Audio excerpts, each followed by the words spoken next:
Well, Billy, I guess it's time to overreact.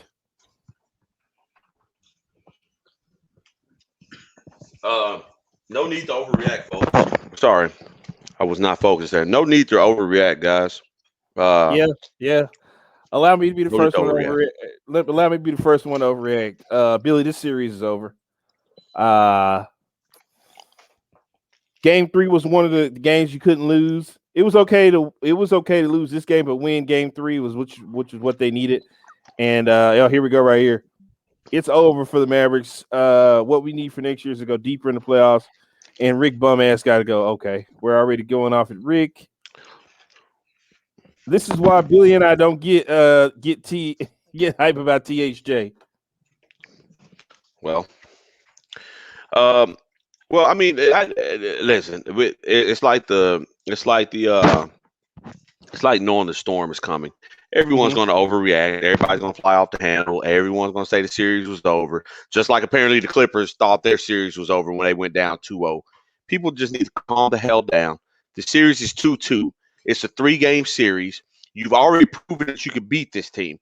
Now this team has shown that they can beat you as well. You have time.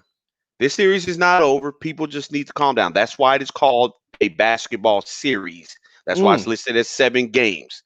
Now, unless something has changed, and maybe the people that are watching the show, maybe they can let me know, unless certain games count for 2 or 3 games at a time, there are 2 more games that need to be won by both of these teams. And both of these teams have shown the capability to win 2 games in a row, and they've also shown the capability of losing 2 games in a row. Now, we can get into all this other stuff if we want to. The reality of the situation is we all know, we saw what happened. We've been knowing this for a long time. Everybody that's out there, oh, man, the Clippers are listen, the Clippers are playing against a team that does not play any defense. This team has not played defense since game 1 of this season. The Mavericks are not a defensive team. They were knocking down shots. They were applying pressure.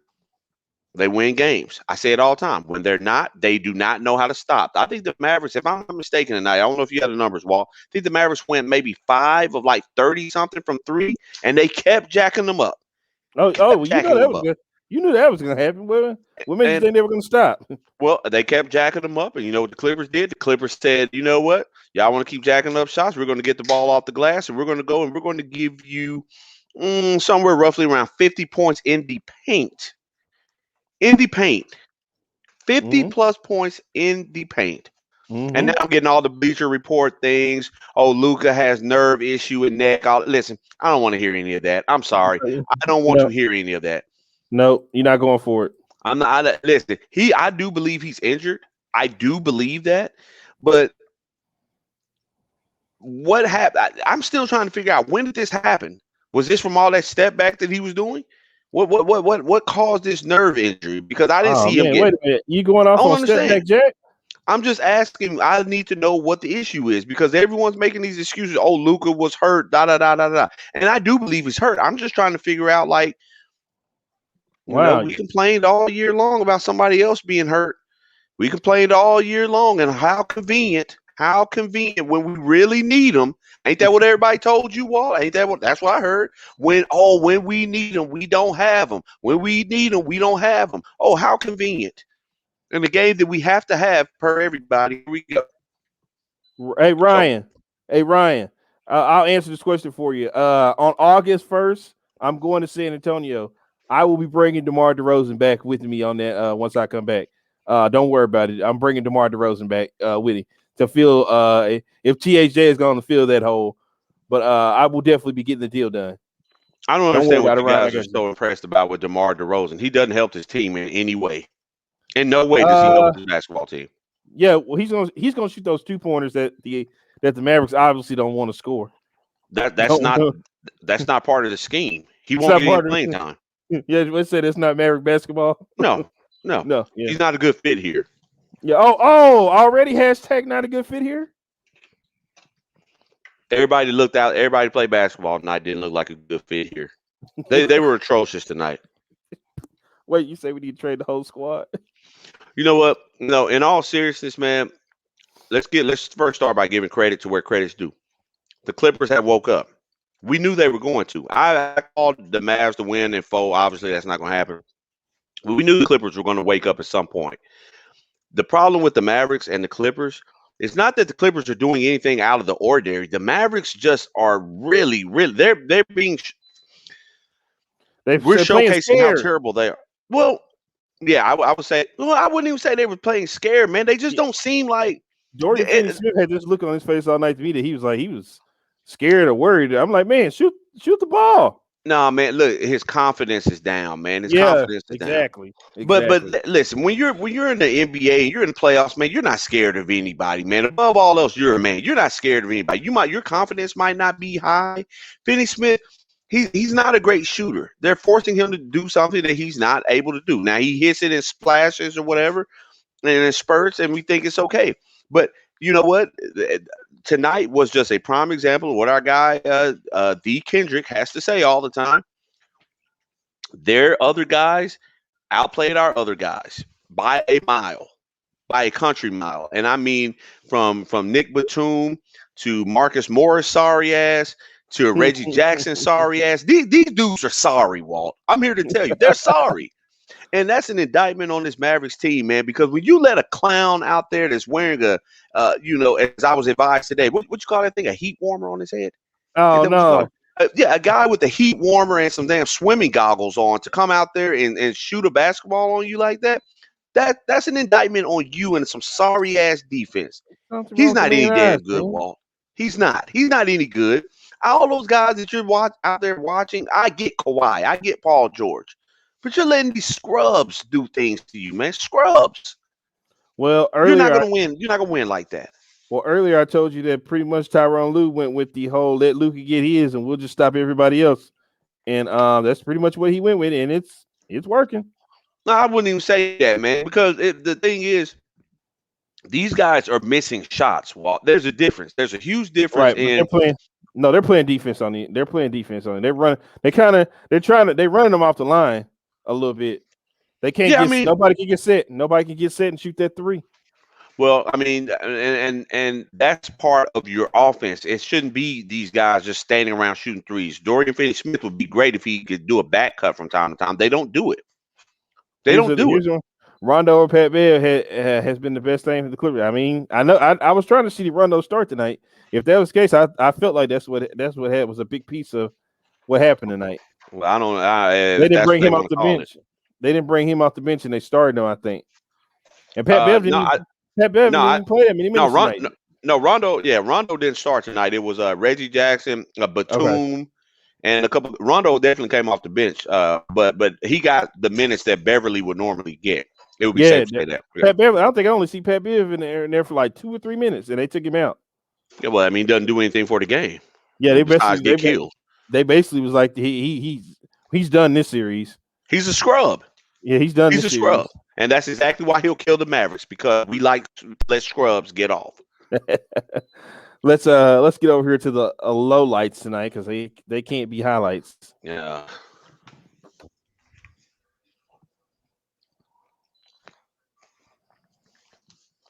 Sorry, guys, it's a late dinner, man. Never mind me. Look at this defense, Billy. There is none. It's non-existent. I don't see it. You're saying look at it. I don't see it. I don't see it. Non-existent defense. I see 5 black jerseys on these highlights running down and just an open floor. That's all I see. I don't see anything. I don't know if the Mavericks wore white or blue tonight. I have no idea. And you know, the sad thing is, man, the Mavericks I'm not going to say they got off to a fast start, but I mean, there were opportunities, man. I mean, they came out and they were playing. You see this guy right here? You see this guy, Bobby, right here? Mm-hmm. Yeah, that's my guy. You see that? Yep. I knew that the game was bad. I knew that the game was bad when he was on the court. I was like, uh-oh. They done went down deep in the bench for this one. Well, now I'm gonna have to disagree with you. But I thought it was a good idea to put Bobby in, man, because they're gonna have a matchup for him. They wanted to get the ball down there. The reason why we had to go to him so daggum early, I thought it was always gonna be part of the plan. Yeah, they wanted some energy. They needed some energy and wanted some energy. He gave it to them. Well, even with that though, it's like to start the game, and I'm not one that wants to sit there and bang on the referees, man. But Walt, they really put the Mavericks in a bad way to start the game. I mean, there were 2 phantom calls to start the game. one on Luka on a clean rip, and both of them were on Paul George. One was on a clean rip that Luka had, one on the block that KP had. And it seemed like the Clippers just understood, hey, we're going to keep going to the basket and we're going to force the issue. And the Mavericks do not understand that concept. We're going to keep jacking up shots. And that was the difference. That was the difference. We didn't play great defense, but we haven't played great defense all year. So that was to be expected. But when you come out there and you go 5 or 30-something from 3 and you keep jacking them up and then everything they get is in the paint, you don't give yourself much of a chance. You don't give yourself much of a chance. They have to at least try. I understand the Mavericks don't like to play defense, but you have to at least try. Please. Paul George with a 3 right there. He gave you 20 tonight. And I don't even think Paul George played that much tonight. He played a lot tonight, but he gave you 20. He gave you 20 points. I felt like he could have done a lot more. But other guys were knocking down shots and everything. So he played 35 minutes tonight. He played 35 minutes tonight. That's a good amount of time, but yeah, Kawhi played 35 too. I mean, those guys are going to get it. But the thing was, like I said, the Clippers guys, their other guys came out and they balled and they performed. I have to give credit where it's due. They came out and they performed. Nick Batum and those guys, I do think it's fool's gold. I don't think it's anything that they can keep up. But I tell you this, if you're giving them open shots, it's about Mavericks defense, Walt. This is not about offense. Yeah, the offense didn't look well tonight. I attribute that to Luka kind of being hurt or whatever, and that type of thing. I get it. I do get that. Luka didn't have his normal game. He was injured. I get it. But at the same time, you still have to play defense. And they don't do that. You are letting a lot of guys who are not supposed to be scoring score the ball. And that will kill you. And what is it? The no shirt? No shirt. The no rebound 9 o'clock. Oh, it started at 7:30. The no rebound 9 o'clock. Yeah, it started at 7:30. Okay, that they weren't rebounding in pregame or nothing, man. I mean, this has got to be one of the worst rebounding teams in the NBA. They don't. I mean, and Walt, they weren't like rebounds in the restricted area or in the paint. These are like long rebounds. The Clippers beat them to every loose ball there was tonight. Every single one. They got a second opportunity, and they bust the Mavericks' head every single time they had a chance. What I felt like earlier was they came out and looked lethargic again, and Luka came out and looked lethargic, so the team looked lethargic. Now, the other two games when Luka came out hype, the rest of the team came out hype. So I'm like, I feel like they're going, like Charles Barkley was saying, they rely on Luka too much, and they're going off of Luka. Because like you said the other night, when Luka's got the ball and he stepped back jacking, the guys are just sitting around watching. Yeah. They have to get involved in the game. And they have to pave a way for themselves. Well, one of the other things I would tell you too, and I gave this to you guys earlier. Well, this is a key thing. Basketball, especially playoff level basketball, is not just about the ball going in and out of the basket and rebounds. That's what happens on the court. There's a mental aspect of it that goes into the game, in between games, preparation wise, leadership wise. I brought it up when we had Kevin Gray on the show with us on before the series. I'm sorry. Actually, after game 2, right in this post game show, we talked to KG and I asked him. I said, "Man, going back home, who is going to be the guy?" I referenced the story with JJ Barea in the championship year and what Dirk had told him, or what he was talking about with Dirk. Who's going to be the leader to say, "Hey guys, we're up 2-0, but this series is not over. We got to put our foot on their throat." Who's the guy? And I've alluded to it all year long. There is no leadership on this team. I know who the leader is supposed to be, but Luka is not the leader of this. He's the leader of this team, but his leadership style is not what's working with this team. Now, granted, he's young. Will he develop? Yeah, I hope so. But there's no true leader on this team. It's not KP. It's not THJ. Who is the leader on this team to pull guys aside and say, "Hey, man, we're not getting it. We need to be focused"? I look down on the other end. I see Rondo calling people into huddles and stuff. Something bad happens to us. We're just standing around. No leadership. None. No, I was waiting to just look and see if somebody was going to get mad on the sideline. I see Luke over there with this big contraption all over his body. KP said, "Hey, I'm coming. I'm going to get mine." He got his. He shut up the city of Dallas. He got his. So what can you say to him? Okay, Oh, it wasn't enough. It wasn't enough, Billy. It doesn't matter. Yeah, it wasn't enough. He It was the wasn't best enough for player on him. the floor tonight. He was the best player on the floor tonight. So I mean, what can you say? Everybody was, what KP's going to do? What KP's going to do? KP came out and played a halfway decent game. Maybe if 77 would not have this big, this huge contraption on his arm out there playing on his shoulder, whatever the hell it was on, maybe we could have had more. And I'm not trying to slight Luka's injury or nothing like that. I'm just saying it's basketball. It's more than KP having a bad game. It's more than Luka. It's the mindset, man. The Mavericks don't have it. And you know what they showed me again tonight, man? Even when I tried to believe his team like that, this Mavericks team is soft, man. They're soft. They're soft. They don't. First off, they don't have enough representation on the team. You guys can interpret that as you want to. You know what I mean, Walt. They don't have enough. They don't have enough. I'm sorry, I said interpret. They don't have enough representation on the team. And you know what I mean by that. And the Clippers know that. The Clippers look at them as a soft team that they can push around. And they decide, okay, all right, let's go back to what we were doing last year. Let's push these punks around. Let's do this. And the Mavericks just stand there and allow it to happen. Nobody's stepping up. THJ is back to being inconsistent again. Dorian Finney-Smith is doing what he was doing all year. And that's it. John, I agree with you right there. Well, that's got to stop. All this Luka Doncic ass kissing that's going on, it's got to stop. I'm telling you, people will make excuses for Luka all the time. I watched turnover after turnover. I got EA over there. I'm gonna have to get it. EA, he's hurt, Billy. He's hurt. I don't want to hear that. I don't want to hear that. If he's the man, I don't want to hear that. I don't want to hear nothing about him being hurt. I see turnover. I see bad shot selection, all of that. I don't want to hear it. If you're hurt, sit your ass down. If you're on the floor, I need you to play and play well. Period. That's how y'all treat KP. That's how you treat Timmy. That's how we treat everybody. So he's not above he's not above being criticized. And we got to stop doing that. All I see, guys, if Luka would have, I don't want to hear it. If you hurt, sit your ass on the sideline. Let my guy Josh Green get those minutes. Let somebody else get those minutes. Let Trey Burke get those minutes. I don't want to hear it. Problem is he's the offense. You can't. Yeah, well, I mean, if he's not scoring, nobody else will. Sounds like a coaching issue to me. But when I said that the other day, no, it can only be KP. It can only be KP. So sounds like a coaching issue to me.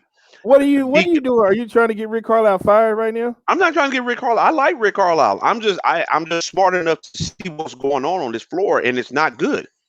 The Mavericks have not made an adjustment since the Clippers went small. We can agree on that, right?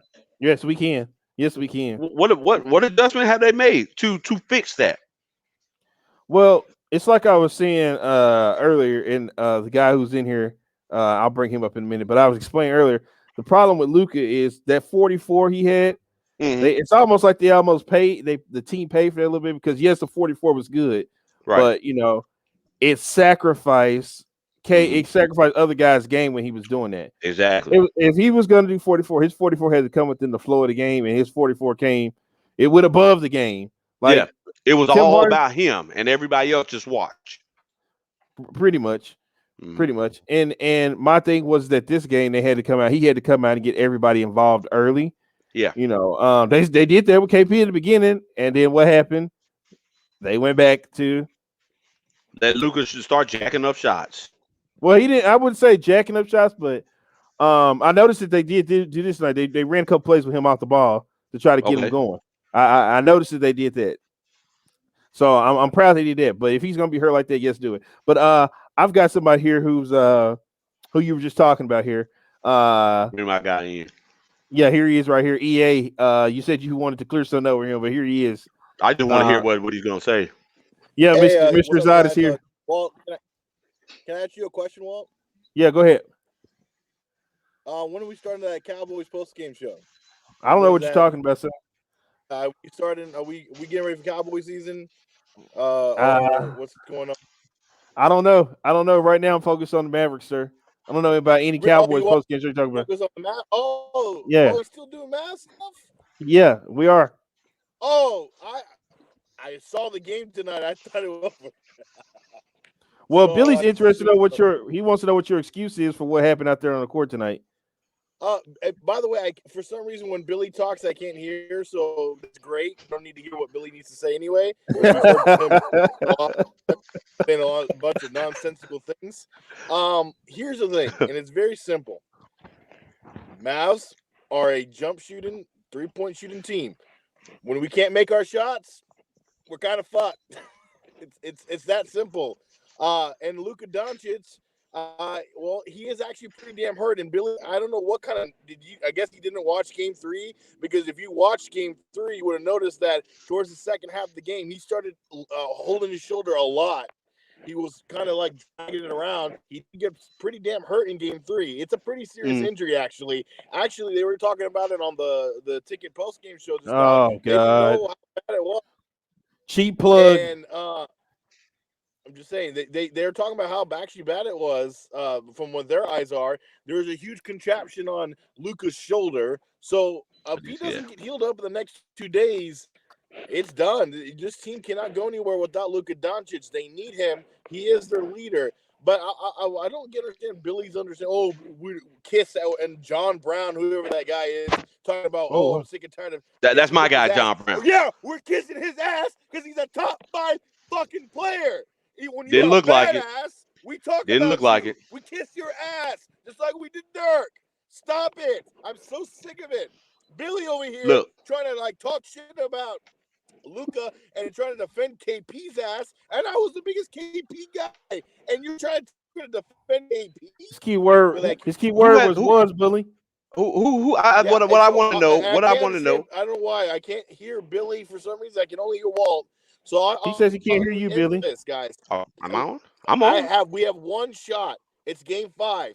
If they do not come out and win Game 5, kiss it over. That is it. Your final shot, the final countdown. Luka Doncic better be ready. KP better be ready, because it's over. I'm ready for Cowboys season. Let's go, Dak. Let's go, because the Dallas Mavericks season is essentially over. Good night, people. Funny thing is, he's going to turn coat the Cowboys as soon as they start losing too.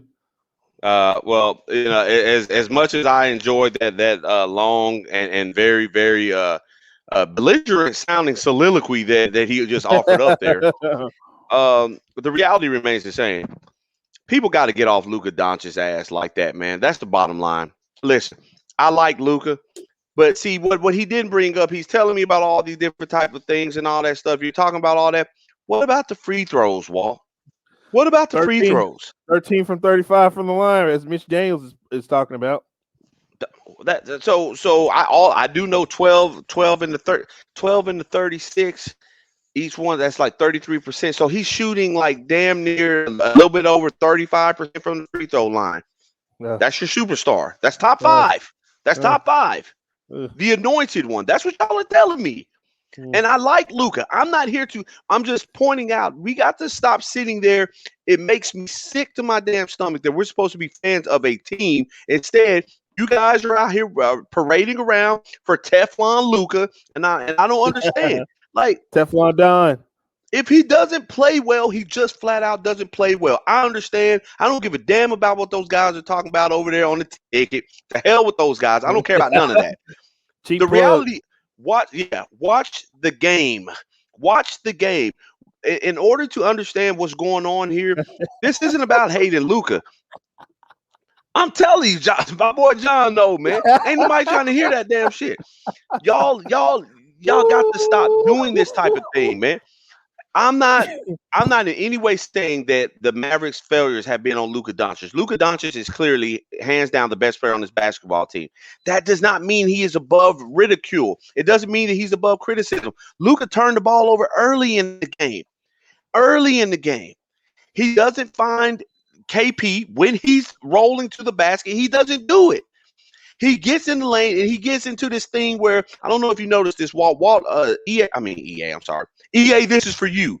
In case you're not aware of what's going on here. Luka comes off those screens. He gets the defender on his back.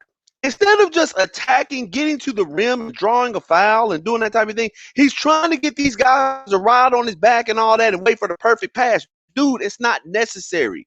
You have a floater. Get in the lane and score, man. Get in the lane and score. No, EA, we're not going to kiss KP's ass. But you told me last game, oh, he only scored 8 points. Oh, he only had 3 rebounds. He wasn't playing with any energy. Who was the best player on the floor tonight, EA? Please let me know who was the best player for the Mavericks tonight. Because I'm plenty. Many people will sit there and tell you they don't know, but I know who it wasn't. I do know who it wasn't. Well, who was it? I am fully aware of that. Who was it? It was a guy. It was a guy named rhymes with Luka Doncic. Okay, a guy that's named rhymes with Luka Doncic. Well, hold on. I got a guy who's waiting to get on here. I think he's fired up to talk to you right now. D. Kendrick is joining the broadcast right now. Guy. What's going on, Kendrick? What's going on, fellas? What's up, man? What's going on, fellas? All right, what's going on, Kendrick? Can you not hear Billy still? Yeah, I can hear him. Okay, you can hear Billy. I'm just for the record, I'm enjoying a wonderful piece of chicken over here, right? Just a wonderful piece of chicken. It used to be a wonderful piece of chicken. It looked like a wonderful snag of bone and gristle on there. I already got through it. There's more on this plate. You just can't see it. It's off the camera. Yeah. But go ahead, man. This thing, I'm just gonna go flat. I said this thing's done. Oh, I said the other day, I said the Mavericks have to win this game because I don't see them winning 2 games in LA. And now they have to win 2. They have to win a game in LA. I don't see them winning a game. So advanced. But what is that based on though? I hear a lot of people say that they don't see the Mavericks. What is that based on? Because the Clippers are hitting shots, or do you feel like the Mavericks aren't capable of hitting shots because they've done it all? I think as the series is starting to settle in, I think that we're starting to see, as far as the Mavericks, the others, those bad tendencies starting to creep their head around the Mavericks, as far as them being they're a 3-point shooting team, yeah, but they also are a bad 3-point shooting team.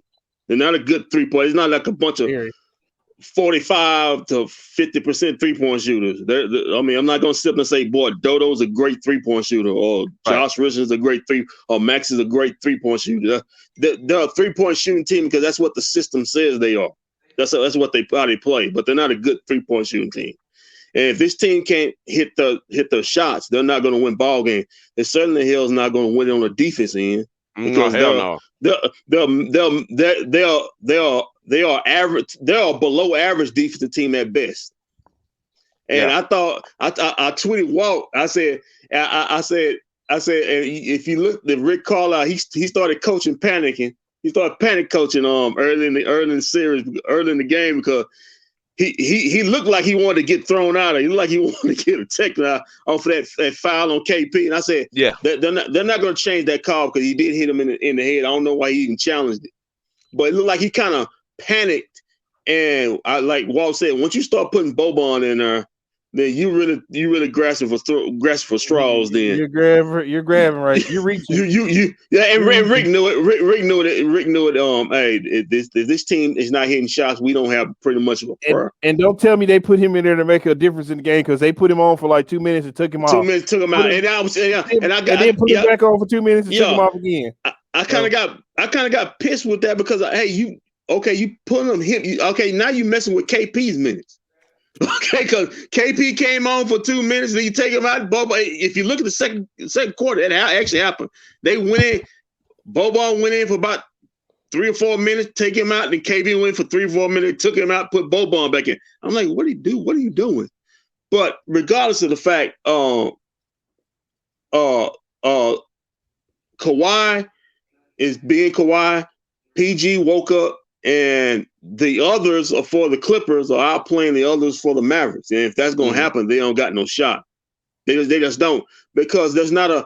This is where now it's starting to really get to the Mavericks. You need a secondary ball creator. You need at some point.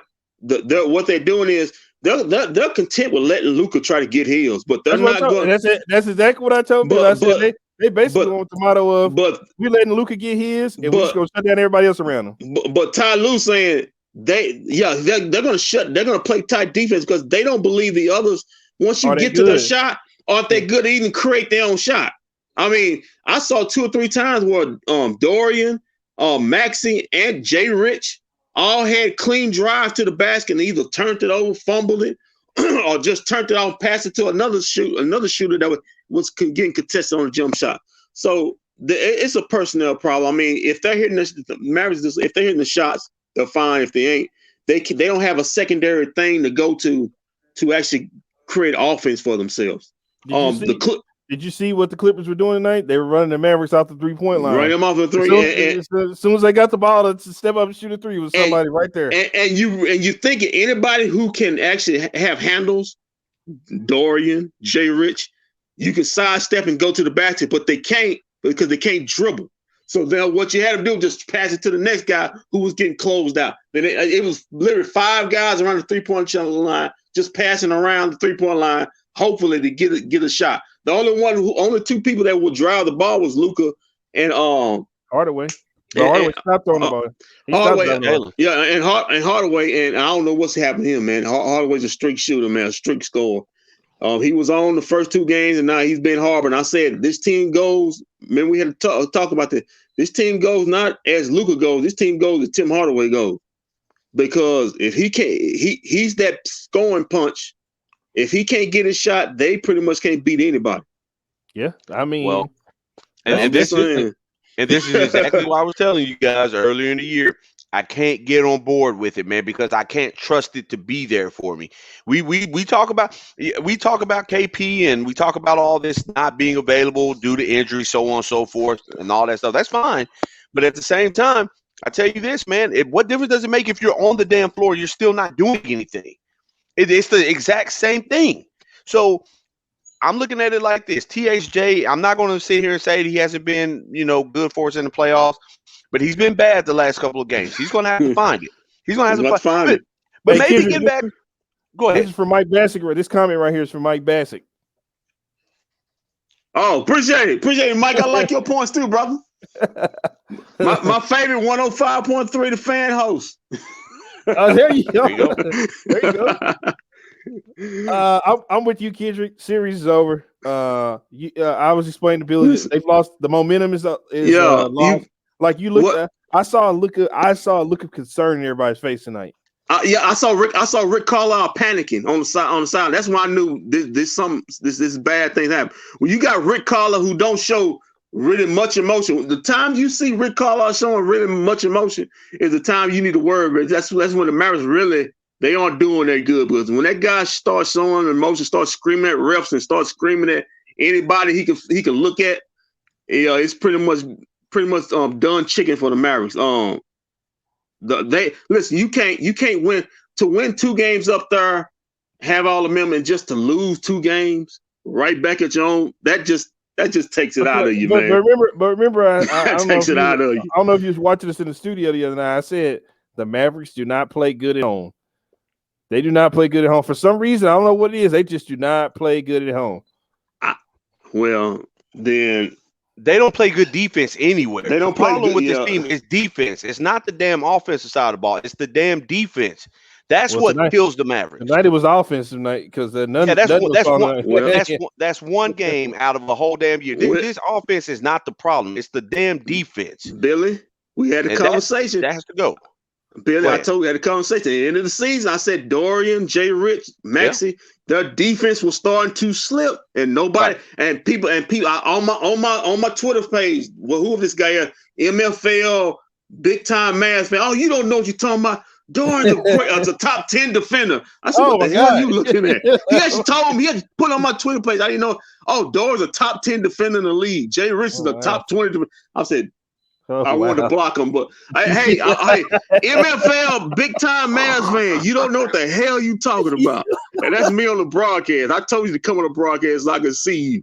I don't know if you ever gonna come on, but you don't know what the hell you talking about. But I said the defense, whatever defense, the good defense they had, it was starting to slip. when you start seeing guys giving up straight line drives without a pick and roll, and they're supposed to be your best defenders, I mean, you got a problem. Paul George is getting to anywhere he wants to on the floor, with or without a pick and roll, anywhere. He's bullying. Kawhi's bullying, and now you got these other guys starting to drive. Who's the hell? What's the dude? The dude with the goggles? I know what's the Reggie Jackson. Reggie Jackson, sorry ass. When you got Reggie Jackson cooking you,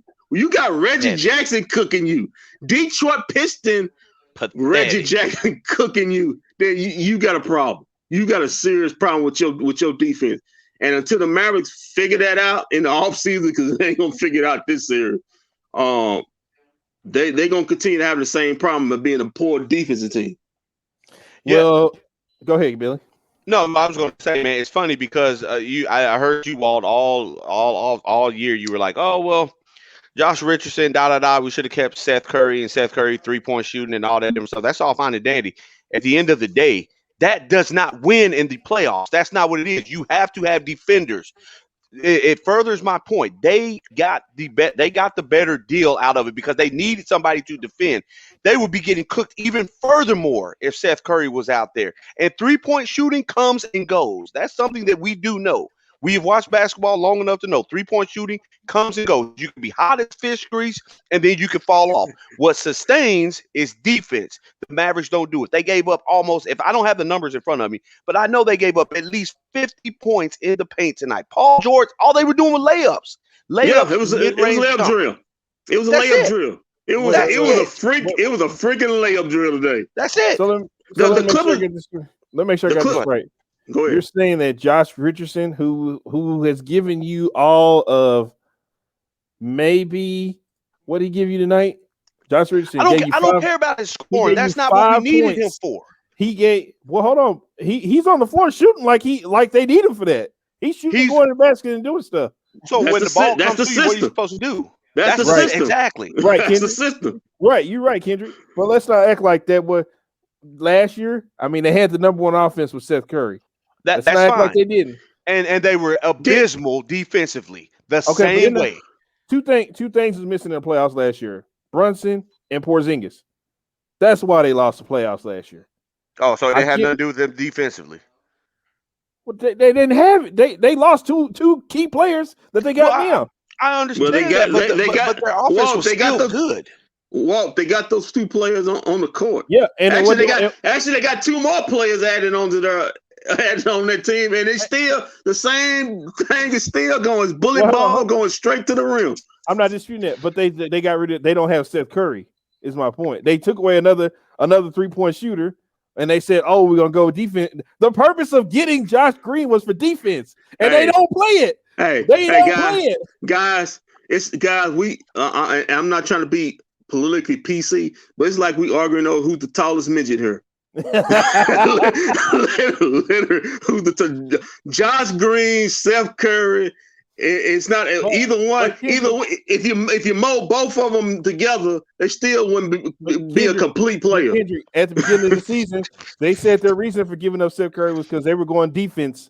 Right. Defense is going to be the key thing, and the defense ain't got better. It's gotten worse. Yeah, it's gotten worse. But they traded for JJ Redick and Nikolai Melli, and neither one of them have played 1 minute in the playoffs. Yeah. Yeah. and they did want to go and get Andre Drummond when I kept saying, because everybody was concerned about how much money he was going to make and all that. To hell with all that. Oh no, let EA tell it. He can't shoot threes. He can't shoot threes.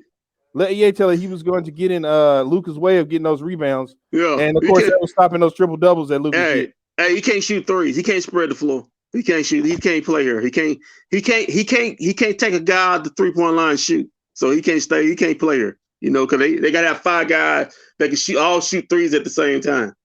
The Mavericks have got to legit. We can say the series is over. I still believe the Mavericks are going to pull this out. It sounds bootleg. I believe it. Yeah, because here's the thing. Here's one thing we do know about the Clippers. The Clippers are a team of front runners. That's what they are. They're a fucking team full of front runners. So trust me, the Mavericks could very well have the Clippers right where they stupid ass need to be, because the Clippers are a type of team that'll go out there, they're feeling themselves, they'll get out there and they will self-implode. That's what they will do. I'll tell you this, Billy. I'll tell you this. Whoever wins game 5 gonna win the series. I can agree. I can give you that. I can give you that. Because whoever wins game 5 is also gonna win game 6. Well, hold on. The Mavericks play good. The Mavericks play good on the road, so they'll go and win game 5. They don't play good at home, so they'll go and lose game 6. Then they're gonna go back to LA, and they play good on the road. And the rest will win game 7. Because they haven't had their say in it. The rest will win game 7. And you know how that goes. You ought to quit, man. I'm telling you what I know. The rest will win game 7. That's the route I'm taking. No, in all seriousness, though, guys, listen. The Mavericks they're not good defensively. We know that. I don't expect anything from them defensively. But at the same time, I don't expect them. I expect Rick to make some changes to where guys will get open looks. And I think the Mavericks will hit it. It might be better for them to get back out on the road, because sometimes in the playoffs, you got to have that us versus the world mentality. That's what the Clippers came in here and did. They knew that they were going into a loaded house, and they said, you know what, it's us against everybody. We got to go out here, and they played together. They band together. They weren't playing well together in games 1 and 2, man. Hey guys, let me ask you a question. Has it ever been a series where every team won? Has there ever been a series in the NBA as every team went game 7 with each team winning all the road games? I can't. I don't know. I can't think of it. It doesn't come off the top of my mind. Didn't the freaking Miami Heat? Well, every team won all the road games. No team won their home games in the series. One at home. If it did, I can't recall it. If it did, I can't recall it. Hey, Kendrick, we gotta let you go. We're about to go big time real quick. We got a big guest. We got a big guest coming right here waiting on us. Here we go. Yeah. We got a big guest right here. Have a good one. Yeah. All right, Kendrick. We're about to go big time right here. I've been waiting for this for a while now in these playoffs. I've been waiting to hear his opinion and hear what he has to say, because you've been off the rails lately, and I think this guy's about to set you straight. Because joining us right now is 105.3 The Zone, 105.3 The Own, and the KMC Masterpiece on Mike Bacsik. Mike, did I hear when you said we're about to have Mike Bacsik on? Billy say, "Oh shit, here we go." Yeah. I already know what's coming here, man. He didn't even. I said we're about to go big time. He goes, "Oh shit, here we go." Well, I already know it. I'll tell you this. I'm not super upset with this. And I came into this series going, and I'm going to repeat this. This is a no-lose situation for the Mavericks. If the Mavericks win this series, then I'm wrong about a lot of these role players, and they are good enough to help win a series, and we just need to make tweaks to this team in the future. Okay. If we lose this series, we're going to redo this whole thing around Luka, because I just look at the history of Cuban and Nelson, and maybe I'm wrong about this. Maybe they're going to change, but when they lost to the Spurs in the first, they beat Utah, they lose to the Spurs. They trade Juwan Howard, they go get Nick Van Exel, and they go get Rafe LaFrance, and then they lose in the conference finals to the Spurs. And they say this isn't good enough, and they go get the Antoines, and that blew up, and then you lose Steve Nash, and then they're like, okay, let's go get Stackhouse, let's go get Devin Harris, let's go get Jason Terry, let's redo this thing. That didn't really work. Let's go get Eric Dampier. It kind of worked. We get to the NBA Finals, but it doesn't work. They give it one more go. They get blown out by Golden State. And then they start redoing the whole thing, and they get Sean Marion, and they go get Caron Butler, and they get Jason Kidd, and then they go get Tyson Chandler. And that's over about a 7 year history of trying to do this around Dirk Nowitzki. And so I look at it, and I'm not happy they lost. It was embarrassing to get blown out in your building in Game 4, but I look at it and go, if they lose this series, I do think this starts the Donnie Nelson and Mark Cuban. We have to redo this thing around Luka. I can agree with that. And Hell, I was going to say, I mean, if that's a guarantee, you might want to look into losing this series because, Mike, I agree with you 100%. I don't think that the role players are good enough. I just don't think they are. I think they have their spurts. They're good in certain moments and certain times. But it's crazy to me how they could be so incredibly good in games 1 and 2 and then turn around and be just so equally bad in games 3 and 4. And I don't want to just buy into this whole thing. Oh, the Clippers went small. That changed the whole dynamic of it. No, you hit shots or you miss shots. You drive to the basket or you don't. And it seems like the Mavericks, just since they come back home, they just didn't have it. And I said this after the post-game show or at the post-game show on game 2. I said it when we had Kevin Gray on and we were talking. I was like, hey, man, who's going to be there to say, hey, guys, look, we're up 2-0. But we've got to put our foot on these guys' throat. This series is far from over. They're going to give us our best shot. It's like nobody knew the Clippers were going to come down here and punch you in the mouth. That's the way they prepared, or the way it seems like they were. It was like they just thought that the Clippers were going to come down here and lay down, and that was so far from the truth.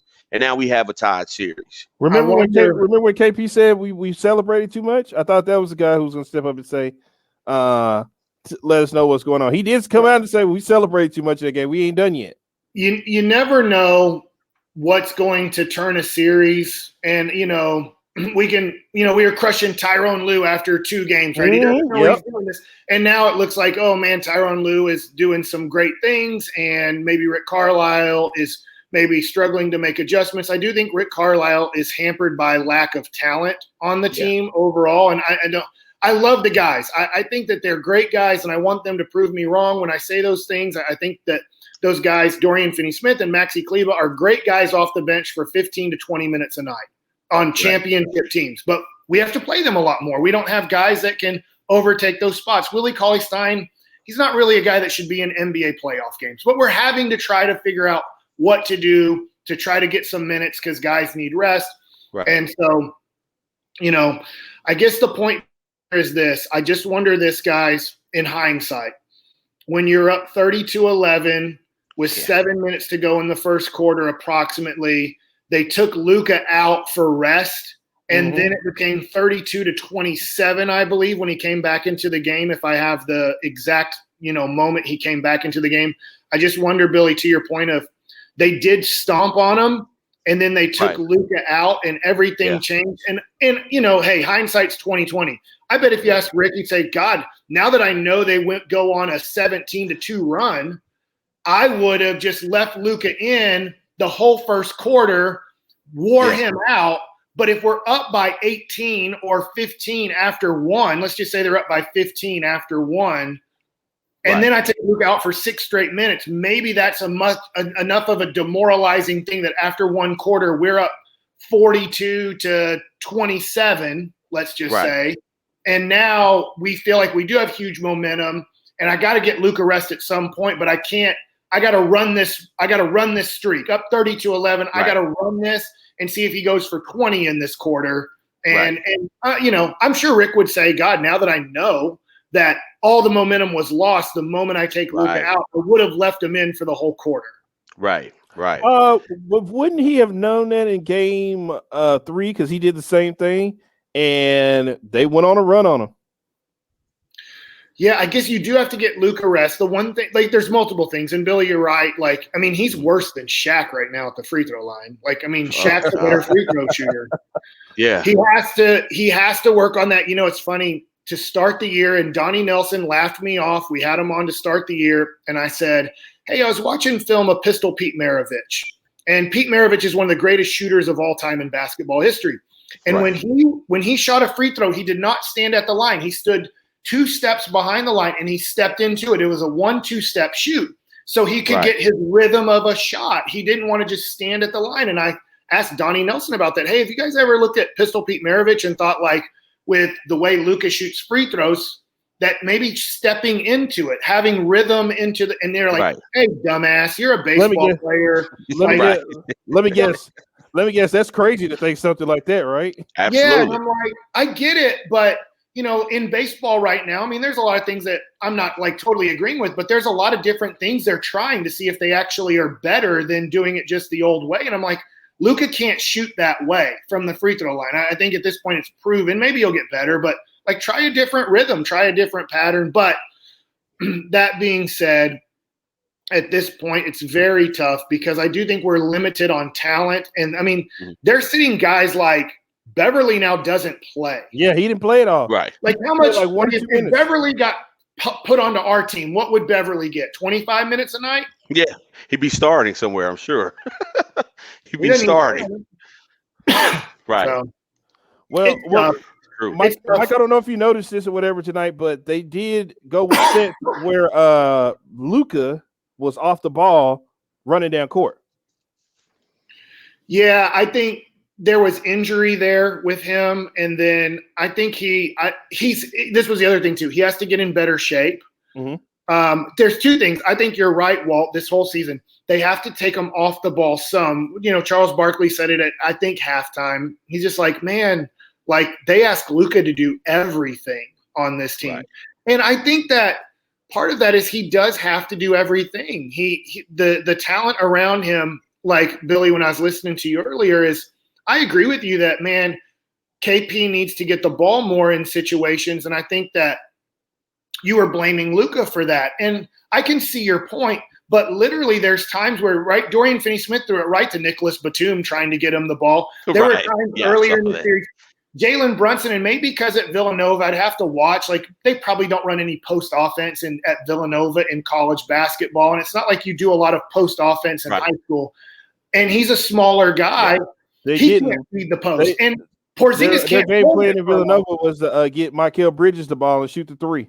Yeah. In Villanova. And Porzingis can only hold his spot for like 2 seconds. It's just the way his body is. Right, yeah, he's not big enough. And so you have to, when he gets the position, you have to immediately get it to him.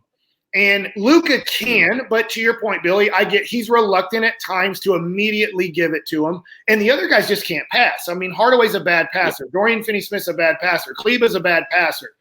Josh Richardson's an okay passer at best, giving him credit. Yeah, absolutely. Brunson's a pretty good passer, but so literally on the court, nobody can pass the ball. Right. Unless it's a wide open pass. Mike, help me and Billy out here because we're going to go back to game 3 real quick.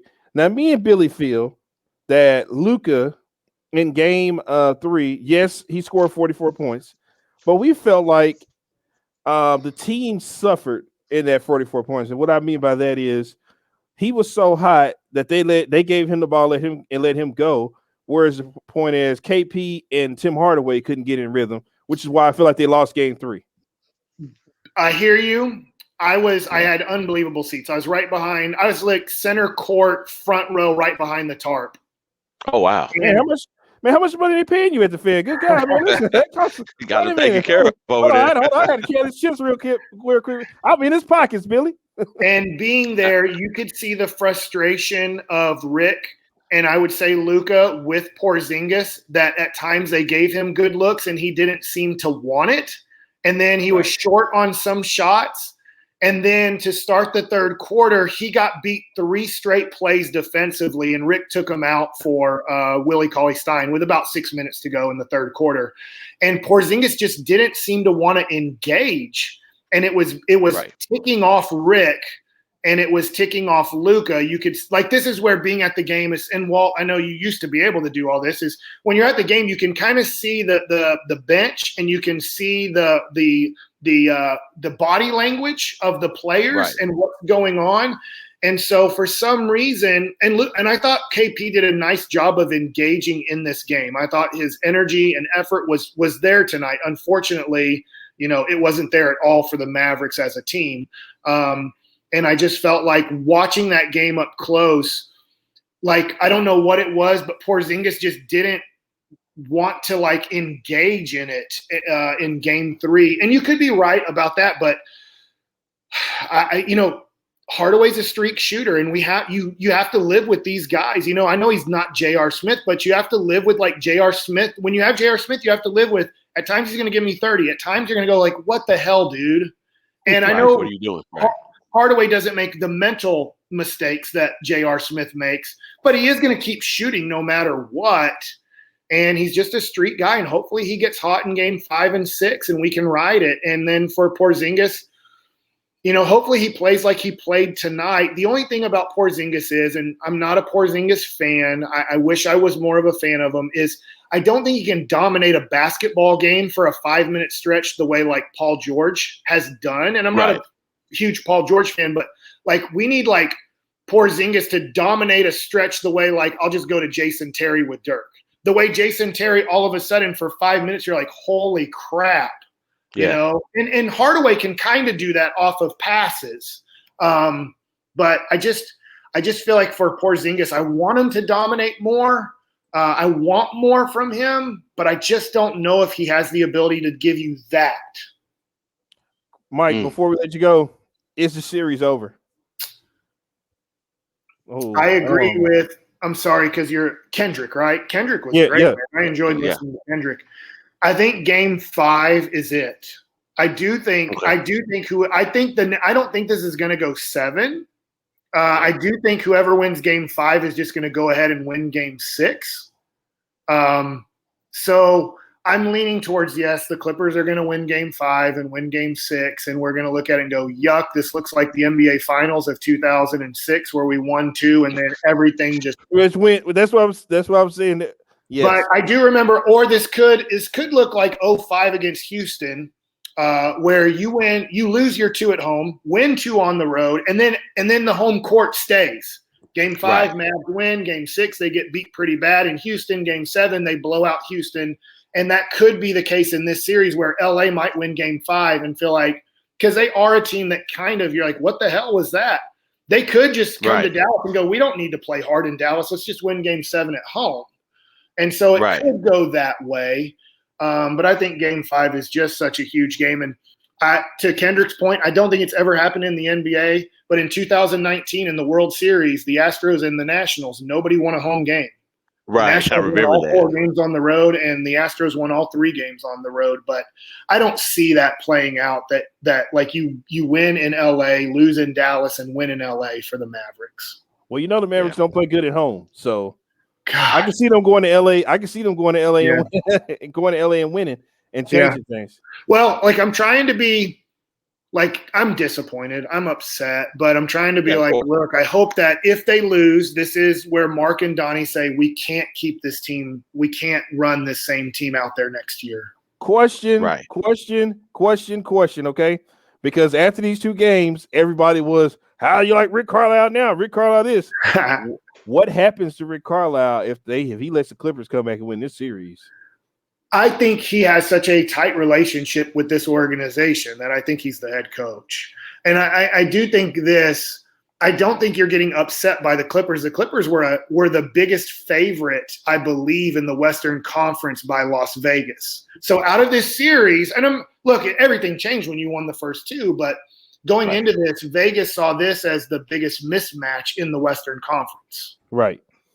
So, but that would be you came back and lost 4 games straight after you had them.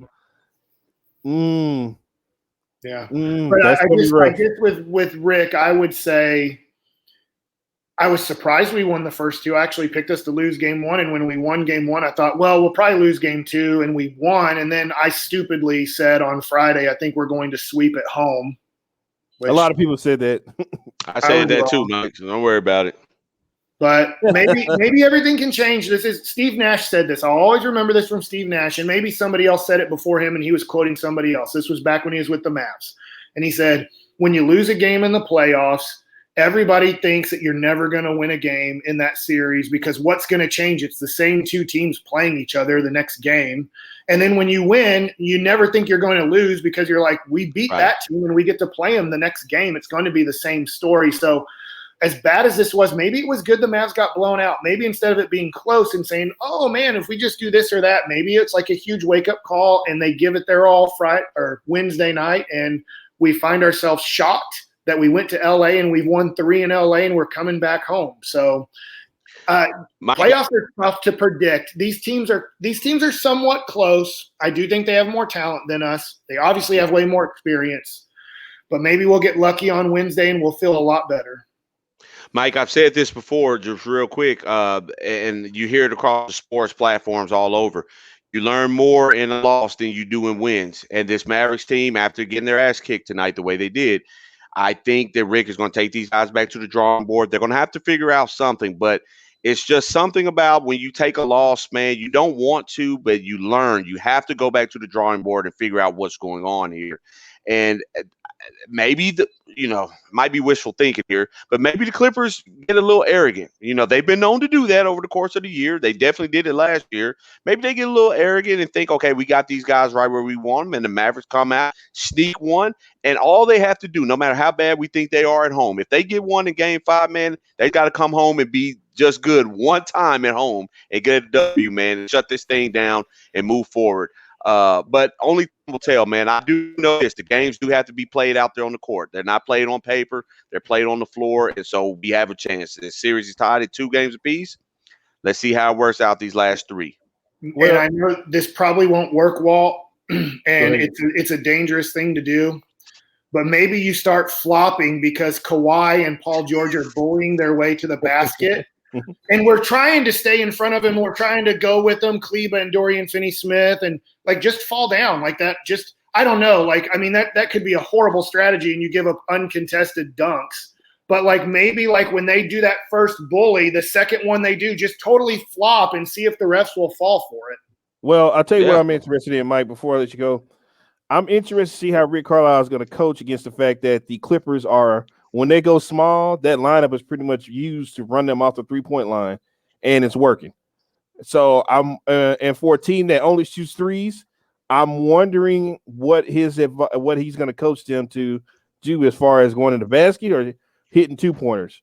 Because the Clippers, if you saw it tonight, every time they got on the 3-point line, it was somebody right there waiting on them. Yeah, no, right there waiting on them. That's our problem is they also started playing faster, Walt, and teams that play faster give us problems. And they started just pushing the ball hard up the court, and we were like, oh crap. And so that's where I don't know. We never made an adjustment in the regular season to teams playing fast. So why would we be able to do it now? Listen, Mike, when we play teams like Sacramento, Chicago, what's the Hornets? I said, when you play those teams, you got to get ready to put your track shoes on that night because it's going to be a sprint show that night. You can't – this whole walking the ball down court and getting set up, you got to be ready to run and gun when you're playing against those guys. All right, fellas. Well, have a good night. Maybe we'll figure out a way Wednesday. All right, man. All right, Mike. Take care, man. Listen, I got your head coach potted up here. Do you want to hear what he had to say? Of course. Need to hear what Rick has to say.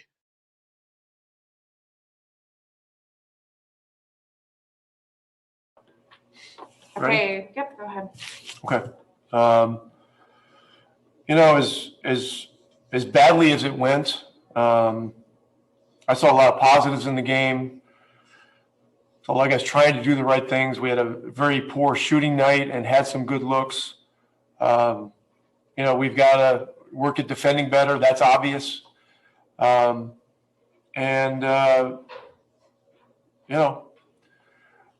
where it's at. It's pretty simple. It's really a matchup-based series. And I just feel like, we just got to work to get more traction defensively. That's really the main focus for us. Brad? Yeah, Rick, Brad Townsend, Dallas Morning News. How did Luka look physically out there to you? From us, from where we are, he was grimacing a lot and bent over sometimes. Yeah, he's in pain. It appeared to me that he couldn't turn left, couldn't look to his left. He couldn't turn his neck to the left. And that's difficult for a guy that, relies on peripheral vision and, basically has played his whole life with his head on a swivel, So we got to hope in the next couple of days that he can get better, hopefully substantially better.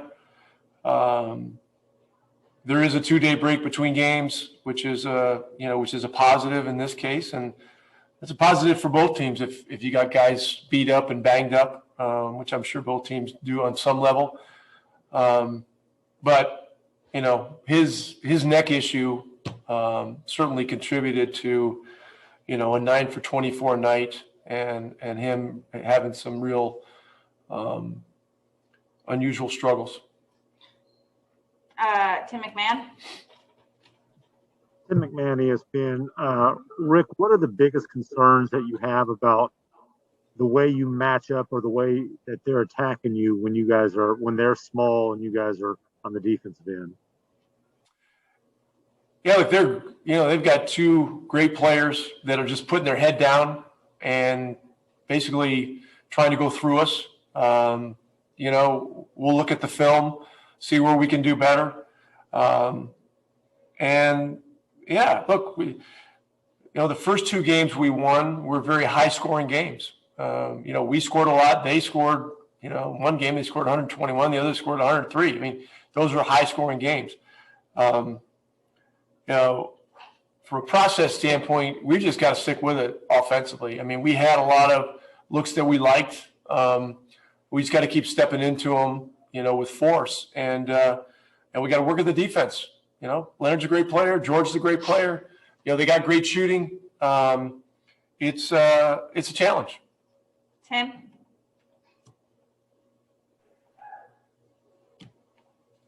Tim, you're muted. Tim Cato, The Athletic. When you say you need to be better defensively, is it specifically just individual performances? Is there scheme issues that you already can pinpoint that need to be improved? Yeah, I mean, I think it's all of the above. And, you look at, let me see here. Points in the paint, 44. That's a lot. We had 42. In the first game, there was a huge differential there, and we made some of that up, which is good. Second chance points, we made a little bit of hay there. But look, a lot of this is transition, okay?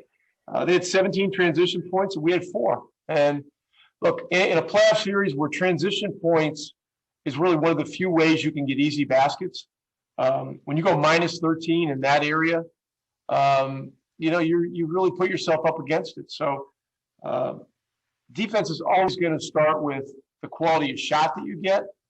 And look, when you're missing and then not doing a good job of getting back, it amplifies, the challenges even more. So it's all connected. But we've got to remain steadfast on the things that got us, to a 2-2 situation in the series. And, we just got to keep working at our defense, our defensive rebounding, and keep stepping into shots. All right. Thanks, Coach. Billy, did you hear how he started that interview off? That was a little concerning. It kind of cut out. It was a little concerning what he started off with that when he says, I did all I could do, or I did the best I could do with basically saying like, look at what I got. I did with the best I could do with what I got in this situation. Like he sounded defeated to me. No, I didn't take it as that, man. I did hear him say that. I didn't take it as that, man. I mean, I think he's being honest, man. I know how much people here in Dallas hate to hear honesty, but he's just telling them the truth. It's like, hey, I think I'm doing the best with what the situation is given. That goes back to what Mike was just saying a few minutes ago. I mean, we can't. Go ahead. I wanted to point this out to you. This comment came in. You guys should be proud of Luka playing hurt instead. You guys feel like he was sugarcoating. I can't believe you guys. He's talking about you, Billy. Who is that? That's Jason Tejada. Wait, I gotta read again. You guys, Jason, that's my guy from the Philippines. Yeah. Shout out to proud Philippines. of Luka playing hurt. No, listen, Jason. We are proud of Luka playing hurt, man. I said it throughout the game. No, I am proud. I am proud of him playing hurt, man. I'm just saying that even in the midst of that, we have to acknowledge that nobody is dumb. Nobody's sitting here looking at it saying, "Oh, he's not hurt. He's faking it." I don't think Luka's made up of that type of thing. He could be out there. He's going to play. In fact, We were talking over here within my house, talking about how we thought Luka might have needed to just sit out this game if it was really that bad, the way they're saying it, and then give himself, that about a 4 days off before having to worry about game 5. But he wants to be. He's a warrior. He's going to play. So I'm not taking anything away from him. What I'm saying is we don't need to use that as an excuse and just say and deny everyone of what's really going on with this team. We can't just sit here and say, oh, Luka was injured, that's why. No, the reason this Mavericks team lost the game is because we continue to turn the ball over. We continue to not make Kawhi Leonard and Paul George work. We allow them to get the ball. They score 50-plus points in the paint. We do not guard the perimeter, and we keep jacking up threes when it is we look like the Houston Rockets. We're jacking up threes. We refuse to go into the paint. We refuse to try to go in and force the issue. And that's why we lost this game. It has nothing to do with Luka Doncic. Luka is not the reason we lost this game. KP is not the reason we lost this game. The reason we lost this game is because we don't give a damn defensively. We did not play with heart. Everything that I put on that Facebook video, Walt, you saw the video this morning. They went opposite they did not listen to a word you said on the video. I guess I didn't hit the send button on that, man. It went into my draft folder. Yeah, Yeah, because they didn't get it. They didn't do a damn bit of anything that I pointed out. Not one word on that list that they do. I got to upgrade this Wi-Fi over here or something, man. But next time the message will get across, even if I have to write it down and hand it to these guys. But no, they'll be better, man. I mean, I like Luka's effort. He did go out there and try to compete. I'll never take that away from him. At this point in the stage in the year, everyone's trying to compete. Everybody wants to win. You got the best competitors there are out there. I just think that at the end of the day, the Mavericks just don't play enough defense to give themselves a legitimate chance, and that's what happened. So they'll be better. They'll be better. Well, let's hear. Matter of fact, let's hear from Luka. Let's hear what he had to say about tonight's game.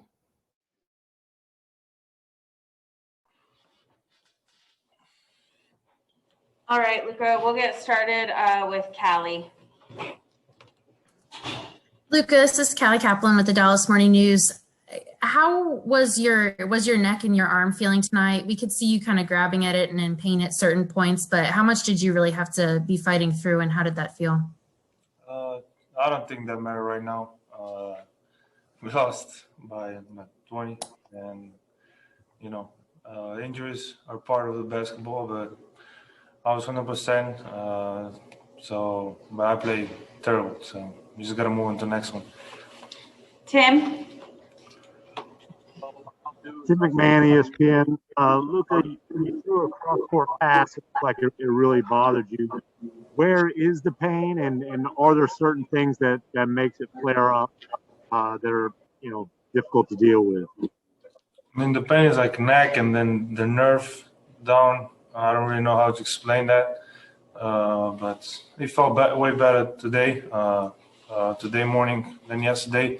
And I just keep doing massages, ice it down and be ready for Wednesday.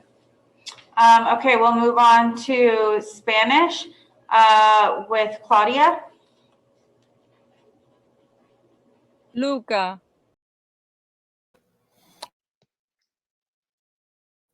Shout out to Claudia tonight over there on the 1 and 2. She's new.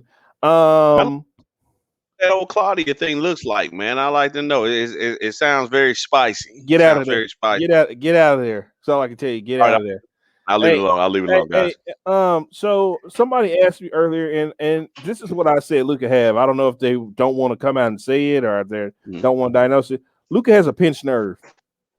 Yeah, that's exactly what it sounds like. Yeah. He's got a pinched nerve, and that's pretty much what it is. I don't know why I'm trying to sugarcoat it. It's the pain from here. Bro, you got a pinched nerve. Casey and those guys can't get that fixed? I'm good. No, I don't think that. That's just something like you say. That's something you got to massage out and kind of let heal on its own. Okay, well, I mean, I'm just still. I know, EA came on here and again, I mean, as ridiculous as it was, he was pointing it out. I already knew Luka had gotten injured. I knew he had gotten injured. I had heard him mention at the end of game 3. I'm just still trying to figure out what happened to cause it. Did he get fouled? Did he get knocked to the ground in a certain way that caused it? Or, It looked like that's what I'm trying to figure out. He went up for a layup. I don't know if he can't make contact, but he came down and he was like, yeah, in game 3. Yeah, and man, I'm holding out. I don't give a damn. I'm going to go against the grain here. I know it's easy to say, oh, the Mavericks are going to lose this series, but I'm going against the grain here. But man, how bootleg would it be if the Mavericks did lose the series, and for a second straight year, it was because Luka was because of injury? Because we all agreed last year it was because of injury that we didn't win that series. How bootleg would it be back to back against the same damn team, consecutive years, first round? Same guy gets injured. I mean, that's kind of bootleg that would happen. KP got injured last year, and now he got ejected one game, then he got injured, and then Brunson wasn't there last year. So, I mean, but those aren't your key. Yeah, I mean, they're key guys, but I mean, how bootleg that you lost your main? That's like the Clippers running to us back-to-back years and losing Kawhi, like that. Wait, didn't we only win one game last year? No, 1-2. The series was 2-2 going into Game 5. Remember?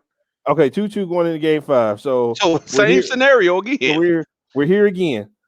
I mean, hopefully we can, hopefully we can get it. That's what I'm saying, Walt. I mean, this team, we can say what we want to, man. I ain't buying all that. Oh, the Clippers had the momentum. It's all over, man. Please, we had the momentum just less than 72 hours ago. Okay, people need to remember that. So you lost 2 games.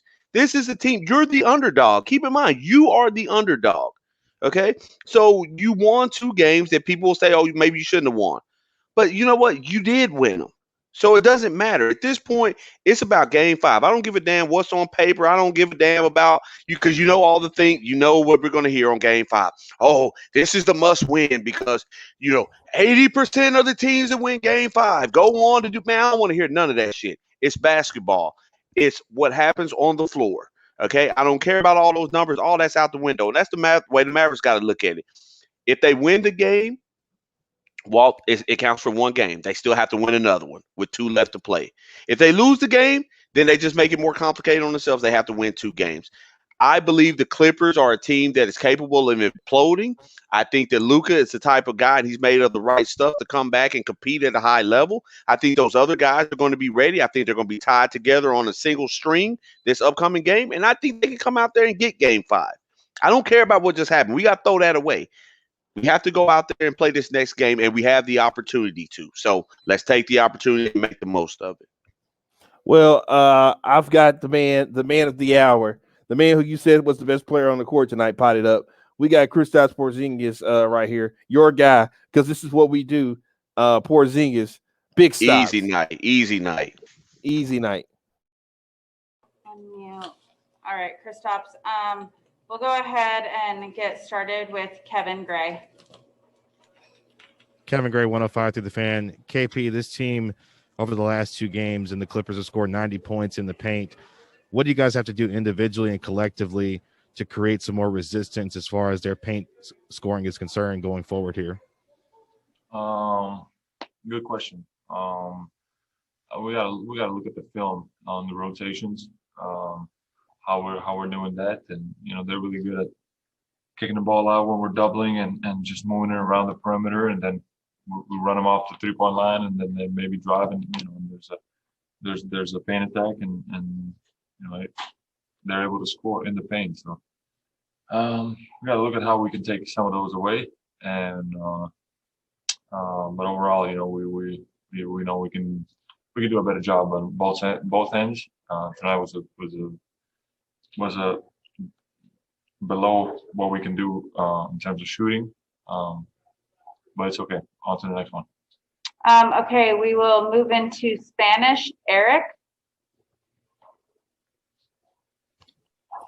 Hola, ¿qué tal?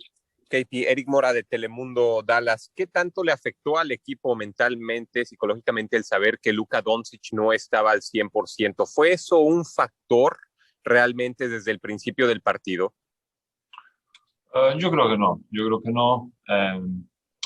No debemos depender solo de si él está metiendo o no. Nosotros somos un equipo que sabemos que habrá días que no metemos y tenemos que enfocarnos en defender y dejarlos en pocos puntos. Y lo hemos hablado después del partido también, que cuando el ataque nuestro no estamos tan enchufados como nos gustaría, por ejemplo, como los primeros 2 partidos, tenemos que enfocarnos en la defensa y hacer un partido duro para ellos en ataque, con nuestra defensa y con nuestra mentalidad, incluso cuando el partido ofensivamente no va como queremos. Daniel. Daniel Mercado de Club Deportivo Porzingis. Empezaron el juego usándote alrededor de la pintura, después se salieron de eso. ¿Qué pasó? No, a ver, lo intentamos hacer todo el partido, conmigo en la pintura.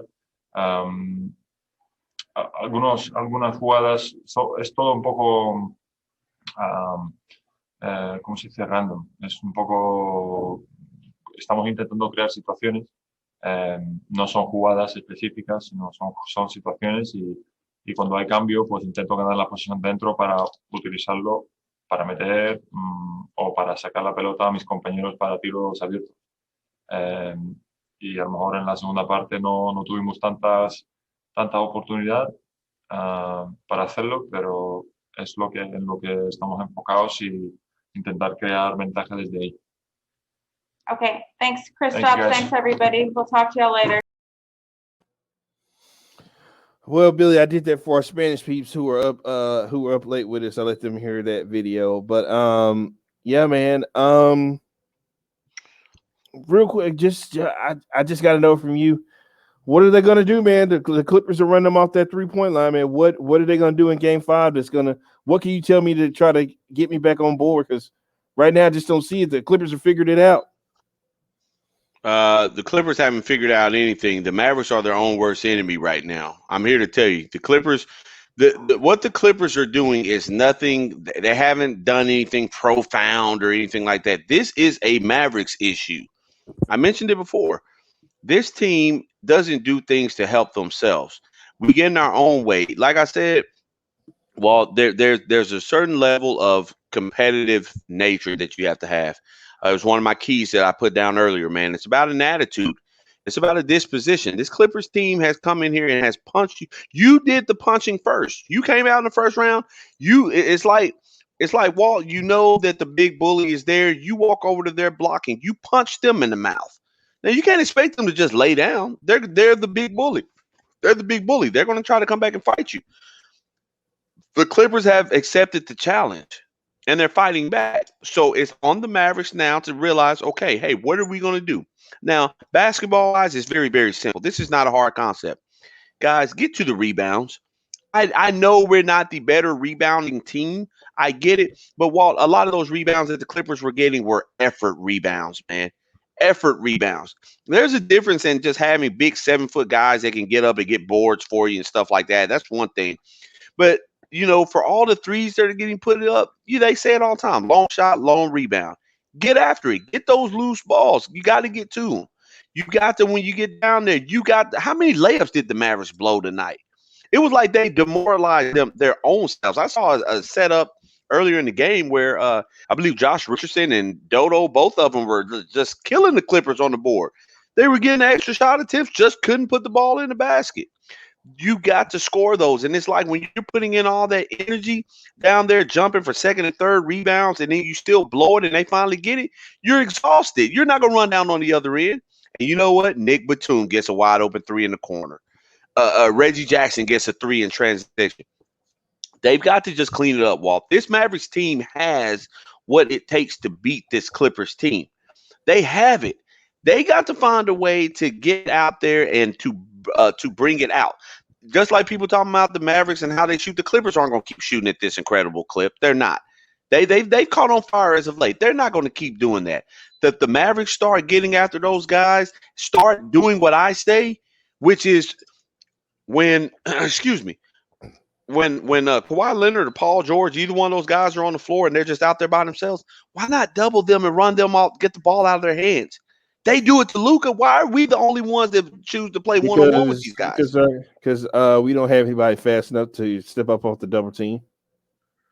We don't have anybody fast enough to step up on the double team. What do you mean? Yeah, for when you do a double team and they swing the ball around to the other person, you got to have somebody quick to move over there. They don't have nobody that quick. What do you mean? That's why they don't go with double. That's why they don't go with double teams. Well, no, I don't think you got guys that are, well, it's not about how quick the guy is. Your rotation should already be set. You know who's doubling. You know where to rotate. That's just common basketball. It's not about quickness on the perimeter. I mean, the guy's got to be athletic. I'm not going to say Boban's going to rotate around, but they don't have. But you have guards out there, though. Only person who could really do that is Richardson, and he doesn't play. He doesn't play too much. Well, I don't know. I mean, your guards can Luka and those guys can rotate around. They're rotations. No, Luka cannot. No, Luka cannot rotate. You need when you do a double team, you need somebody like Hardaway. You need somebody who's a little bit of a slasher, like a Hardaway or Josh Richardson, to move over quick enough. As you see, hell, they can't even stay in front of them with 1-on-1. So with two people on them, they just never kick it out to Paul George or. And I think, did they try to do a double team in game one and Rondo start hitting threes?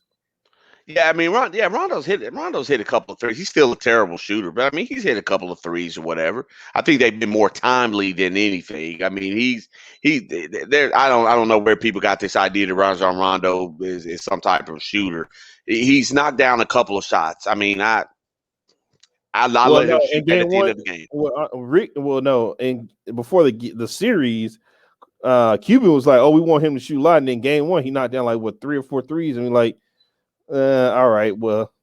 And then he didn't hit a single one the next game. Yeah, but they didn't single one.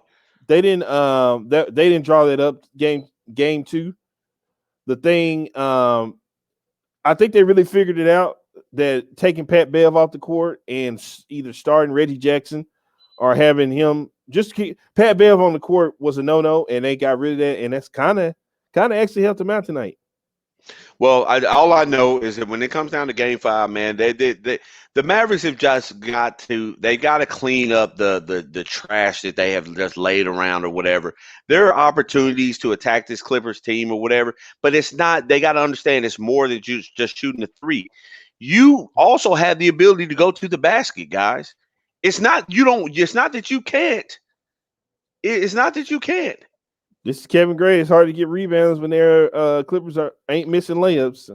Truth. Well, that's what I'm saying. Like they're running the Mavericks off the 3-point line, but they coming down on the other end and getting to the basket. Yeah, I mean, well, that goes to your defensive strategy and everything like that. You can't let Kawhi Leonard and Paul George keep going one-on-one with your guys.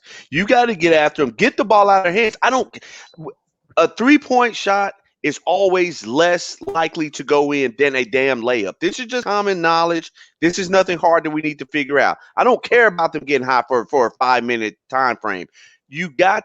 What you see is killing you is Kawhi Leonard and Paul George. That's what's killing you. You got to address that first. I don't care about Nick Batum in a damn corner. There's a reason he's in a corner. There's a reason he's off the ball. He can't damage you the same way these guys are. You got to make those guys beat you. You definitely ain't running no double team with Boban on the court. You forget about that. Well, I mean, you don't have to. The Mavericks rotations are set, man. When you come down and everything, your guards, you cannot tell me the Mavericks don't have guards quick enough to rotate on the perimeter because it's preset. You know where you're going. You're just closing out on those guys, forcing them off the 3 ball. You know it. That's what the Clippers are doing. It ain't like they just got these just super duper athletes on the perimeter that are running around. These guys can't even stay in front of Luka. But the Mavericks play slow, 1, and number 2, all of their shots come off the 3-point line. Well, yeah, that is one thing. The Mavericks do not play from inside out, so that's true. Yeah, they don't. You don't have to do. It's not too hard to stop them. It's just like I told you, Tyronn Lue basically was like, "I tell you what, let Luka get his. Just let him get his. And what Tim Hardaway not gonna do, we're not gonna let him get set. We're not gonna. They ain't even really letting Porzingis get to the 3-point line." Well, I tell you what, you fix that. You fix that by getting in the paint. When you start driving and you start showing that you are willing to drive and finish at the basket, I guarantee you that'll open up. I guarantee you that. Analytics don't show that, Billy. We have to shoot these threes. I don't care what analytics show. I don't care what analytics show. You got to knock these threes down. That's not the way the game works. It's stupid. It's dumb. They don't seem to understand that. It does not make sense. But they'll figure it out. Trust me. I feel like the Mavericks, sometimes getting your ass kicked is good for you, man. I'm telling you what I know. Sometimes it's good for you. It makes you go back to the drawing board and have to figure this thing out. And they're going to have to do that. They'll take time. They'll figure it out. They got 2 games. Let's hopefully get Luka injury free. Let's get Luka back healthy, or as healthy as he can be. Let's make sure everybody's back, everybody's focused, and let's go out here, us against the world, and we're gonna take on these Clippers, man. Again, the series is not lost. It looks down and out right now because of what just happened, but at the end of the day, we could talk about momentum and all that different stuff all we want to. The reality of the situation is, if when you wake up tomorrow morning, Walt, this series will be 2-2. That will be the reality of the situation, and so we have an opportunity to play 3 more games. I don't have to wake up. It's already 2-2 before I go to bed. Oh, well, there you go. Well, I'll say so we're already to another day. Go ahead. Real quick, I want you to explain to me how the Mavericks are supposed to win a game with Porzingis 18, Dorian Finney-Smith 8, Luka 19, Maxi Kleber 0, Tim Hardaway 4, Josh Richardson 5, Jalen Brunson 7, Boban 12, Trey Burke 1, Carlisle Stein 0, and Dwight Powell 7. Dwight Powell had 7 points tonight? Yeah, well, that was after they took everybody out. And I didn't even see. I did see him get that lob dunk at the end of the game. Pretty nice. Hold on. Yeah. And one thing else that was talked about, I think Greg Anthony brought it up. With the way Maxey is playing right now, would you go to Dwight Powell in the starting lineup? Yes. I mean, he gave you goose egg. I would put Dwight. Dwight Powell's not going to give you that shooting, but what he is going to give you, he'll rotate. He will rebound. He will do that. Now he's your guy that if you run a double team, you got him on the court, you can pull it off because he actually can get there. Yeah, he'll rotate around and everything. He'll rebound. He'll play with great energy. I mean, I wouldn't mind having Dwight Powell out there, but what you're doing is you're sacrificing that potential to hit an open shot outside because that's not his game. But I mean, I think Dwight needs more minutes, especially with the Clippers playing small. He definitely needs to be in the game. I will go to Dwight Powell before I go to Carlisle Stein. I don't know what the infatuation is with Carlisle Stein. I've been saying that all year. I don't know what the infatuation is there, but I would go with Dwight Powell and see what he can do for me. But you're not going to win games, to your earlier question. You're not going to win games with guys scoring like that, man. They're going to be okay. They're going to be all right. They're going to figure it out. He's going to be. It's going to figure out. It's going to figure itself out. Well, we sure hope you're right. But we want to thank everybody that tuned in. We want to thank Mike Bacsik for joining us. Kendrick, we'll be back here. So it looks like we're going to be back Wednesday night. Wednesday night is when the Mavericks play again. Is what it looks like. So we'll be back Wednesday. If you can hear the sound of my voice, if you haven't registered, if you haven't subscribed to our YouTube page, go do so now. You could be in the drawing for a Luka Doncic jersey that we're going to give away. What's the Kendrick say? Depot 7. Yeah, get them in there. You can win a Luka Doncic jersey. All you got to do is go to our YouTube page, subscribe, and we'll enter you in raffle. And when the Mavs run is over in the playoffs, we're going to raffle off a Luka Doncic jersey. We're going to have it shipped directly to you. We're going to pay for it, get it designed the way you want to, and ship it to you. I want to thank you, Billy, for joining me tonight. Yeah. Hey, keep your feet on the ground. Keep reaching for the stars. Always do what's best for business. And if we don't see you around, then we'll see you around.